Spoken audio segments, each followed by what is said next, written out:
കാസർഗോഡ് നഗരസഭയുടെ 2025-26 വർഷത്തെ പുതുക്കിയ ബജറ്റും 2026-27 വർഷത്തെ പുതുതായി നിലവിൽ വന്ന ഭരണസമിതിയുടെ ബജറ്റും വൈസ് ചെയർമാൻ KM ഹനീഫ അവതരിപ്പിച്ചു.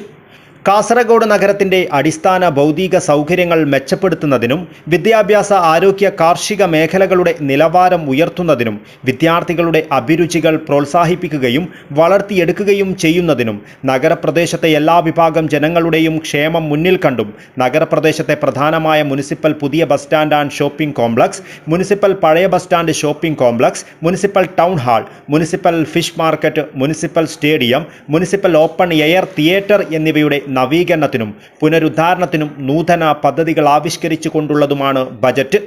നഗരസഭയിലെ മുഴുവൻ വാർഡുകളിലെയും അടിസ്ഥാന സൗകര്യങ്ങൾ വർദ്ധിപ്പിക്കുന്നതിനു വേണ്ടി ഓരോ വാർഡുകളിലേക്കും 8 ലക്ഷം രൂപ വീതം ആകെ 3,12,00,000 രൂപ ബജറ്റിൽ നീക്കിവെച്ചിട്ടുണ്ട്.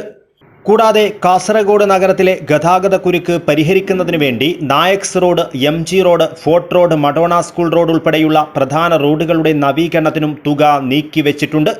തെരുവിളക്ക് വൈദ്യുതി ചാർജ് ഒടുക്കൽ, തെരുവിളക്ക് വൈദ്യുതി ലൈൻ ദീർഘിപ്പിക്കൽ എന്നീ പദ്ധതികൾക്കായി ആവശ്യമായ തുകയും ബജറ്റിൽ ഉൾക്കൊള്ളിച്ചിട്ടുണ്ട്. ഒറ്റത്തൂൺ പാലത്തിന് കീഴിലുള്ള സ്ഥലം ജനോപകാരപ്രദമായ കാര്യങ്ങൾക്ക് വിനിയോഗിക്കുവാൻ നടപടി സ്വീകരിക്കുമെന്നും ശുചിത്വത്തിനും കുടിവെള്ളം ഉറപ്പാക്കുന്നതിനാവശ്യവുമായ പദ്ധതികൾ ആവിഷ്കരിച്ച് നടപ്പിലാക്കുമെന്നും ബജറ്റിൽ പ്രഖ്യാപനമുണ്ട്. പട്ടികജാതി വർഗ വിഭാഗങ്ങളുടെ ക്ഷേമത്തിനായുള്ള പദ്ധതികൾ, വയോജനങ്ങൾ, കുട്ടികൾ, ഭിന്നശേഷിക്കാർ, ഭിന്നലിംഗക്കാർ എന്നിവർക്ക് വേണ്ടിയുള്ള പദ്ധതികൾ, മത്സ്യത്തൊഴിലാളി അനുബന്ധ തൊഴിലാളികളുടെ ക്ഷേമത്തിനും അഭിവൃദ്ധിക്കും വേണ്ടിയുള്ള വിവിധ പദ്ധതികൾ തുടങ്ങി വിവിധ മേഖലകളിലായി നിരവധി പദ്ധതികളാണ് ബജറ്റിൽ പ്രഖ്യാപിച്ചിട്ടുള്ളത്. അനുദിനം വളർന്നുകൊണ്ടിരിക്കുന്ന കാസർഗോഡ് നഗരപ്രദേശത്തിന്റെ സമഗ്രമായ വികസനം ലക്ഷ്യം വെച്ചുകൊണ്ടാണ് ബജറ്റ് നിർദ്ദേശങ്ങൾ സമർപ്പിക്കുന്നത്. കാസർഗോഡ് നഗരത്തിന്റെ അടിസ്ഥാന ഭൗതിക സൗകര്യങ്ങൾ മെച്ചപ്പെടുത്തുന്നതിനും വിദ്യാഭ്യാസ ആരോഗ്യ കാർഷിക മേഖലകളുടെ നിലവാരം ഉയർത്തുന്നതിനും വിദ്യാർത്ഥികളുടെ അഭിരുചികൾ പ്രോത്സാഹിപ്പിക്കുകയും വളർത്തിയെടുക്കുകയും ചെയ്യുന്നതിനും നഗരപ്രദേശത്തെ എല്ലാ വിഭാഗം ജനങ്ങളുടെയും ക്ഷേമം മുന്നിൽ കണ്ടും നഗരപ്രദേശത്തെ പ്രധാനമായ മുനിസിപ്പൽ പുതിയ bus stand and shopping complex, municipal പഴയ bus stand shopping complex, municipal town hall, municipal fish market, municipal stadium, municipal open air theatre എന്നിവയുടെ നവീകരണത്തിനും പുനരുദ്ധാരണത്തിനും നൂതന പദ്ധതികൾ ആവിഷ്കരിച്ചുകൊണ്ടുള്ളതാണ് ഈ ബജറ്റ് എന്ന് പ്രത്യേകം പരാമർശിക്കാൻ ആഗ്രഹിക്കുകയാണ്. നഗരസഭയിലെ മുഴുവൻ വാർഡുകളെയും അടിസ്ഥാന സൗകര്യങ്ങൾ വർദ്ധിപ്പിക്കുന്നതിനു വേണ്ടി ഓരോ വാർഡിലേക്കും 8 ലക്ഷം രൂപ വീതം ആകെ 3,12,00,000 രൂപ നീക്കിവെക്കുന്നു. നഗരസഭാ ചെയർപേഴ്സൺ ഷാഹിന സലീം അധ്യക്ഷത വഹിച്ചു.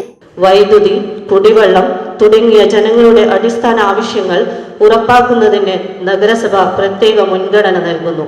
കേരളത്തിൽ ഏറ്റവും കൂടുതൽ തെരുവിളക്കുകൾ സ്ഥാപിച്ച് പരിപാലിക്കുന്ന നഗരസഭകളിൽ ഒന്നാണ് നമ്മുടേത്.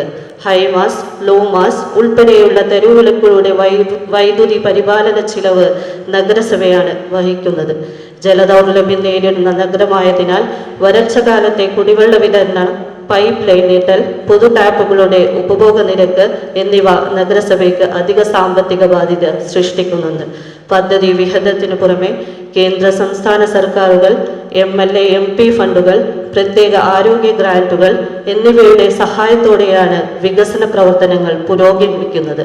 ഫണ്ടുകൾ സമയത്ത് ലഭിക്കാത്തത് പദ്ധതി നിർവഹണത്തെ ബാധിക്കുന്നുണ്ടെങ്കിലും അത്യാവശ്യ പദ്ധതികൾ സമയബന്ധിതമായി നടപ്പിലാക്കാൻ ഭരണസമിതി ആത്മാർത്ഥമായി പരിശ്രമം നടത്തിവരുന്നു. സ്ഥിരം സമിതി ചെയർപേഴ്സൺമാർ, കൗൺസിൽ അംഗങ്ങൾ, നഗരസഭാ സെക്രട്ടറി, നഗരസഭയിലെ മറ്റുദ്യോഗസ്ഥർ, മാധ്യമ പ്രതിനിധികൾ തുടങ്ങിയവർ ബജറ്റ് അവതരണ യോഗത്തിൽ സംബന്ധിച്ചു. കാസർഗോഡിന്റെ പ്രധാന ആവശ്യങ്ങളിലൊന്നായ കാസർഗോഡ് പുതിയ ബസ് സ്റ്റാൻഡ് ഷോപ്പിംഗ് കോംപ്ലക്സിന്റെ നവീകരണം ഉൾപ്പെടെയുള്ള വിവിധ പദ്ധതികൾ വിഭാവനം ചെയ്യുന്ന ബജറ്റാണ് കാസർഗോഡ് നഗരസഭ വൈസ് ചെയർമാൻ KM ഹനീഫ അവതരിപ്പിച്ചത്. കാസർഗോഡിന്റെ സമഗ്ര വികസനത്തിന് മുതൽക്കൂട്ടാകും ഈ ബജറ്റ് എന്നാണ് പ്രതീക്ഷിക്കപ്പെടുന്നത്. ക്യാമറാമാൻ ചേതൻ നായിക്കിനൊപ്പം ബൈജു രാവൺ, KCN ന്യൂസ്, കാസർഗോഡ്.